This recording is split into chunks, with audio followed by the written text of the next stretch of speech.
മലപ്പുറം കൊണ്ടോട്ടിയിൽ സ്വർണ്ണാഭരണം വാങ്ങാനെത്തിയയാൾ 2 ലക്ഷത്തിലേറെ രൂപയുടെ ആഭരണങ്ങളുമായി കടന്നുകളഞ്ഞു.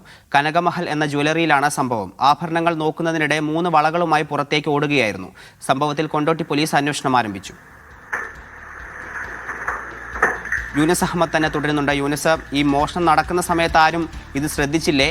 ഈ പ്രതിയെക്കുറിച്ച് എന്തെങ്കിലും വിവരം പോലീസിന് ലഭിച്ചിട്ടുണ്ടോ? CCTV ദൃശ്യങ്ങൾ പുറത്തു വന്നിട്ടുണ്ട്. പ്രതിയെ ഉടൻ തന്നെ പിടികൂടാനാകുമെന്ന് തന്നെയാണ് പോലീസ് കരുതുന്നത്. മലപ്പുറം കൊണ്ടോട്ടി പുളിക്കലിലെ കനകമഹൽ എന്ന ജ്വല്ലറിയിലാണ് ഈ മോഷണം നടക്കുന്നത്. ഈ സ്വർണ്ണാഭരണം വാങ്ങാനെന്ന് പറഞ്ഞ് ജ്വല്ലറിയിലെത്തിയ ആൾ 2 ലക്ഷത്തിലേറെ രൂപ വരുന്ന ആഭരണങ്ങളുമായി ഓടുകയായിരുന്നു. ഇന്ന് ഉച്ചയോടുകൂടിയാണ് ഇയാൾ കടയിലേക്ക് എത്തുന്നത്. കടയിലെത്തി ഈ ആഭരണങ്ങൾ നോക്കുന്നു. പ്രത്യേകിച്ച് ചെറിയ വളകളാണ് നോക്കുന്നത്. അത് നോക്കി അതിന്റെ തൂക്കം ചോദിക്കുന്നു. അതെത്രയാണ് പണമെന്ന് ചോദിക്കുന്നു.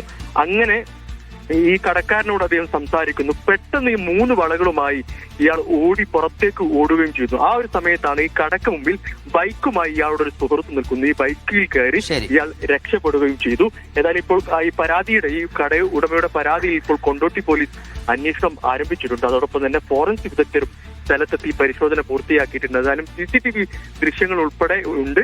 അതനുസരിച്ച് പ്രതിയെ ഉടൻ പിടികൂടാനാകുമെന്ന് തന്നെയാണ് പോലീസ് പറയുന്നത്. ശരി.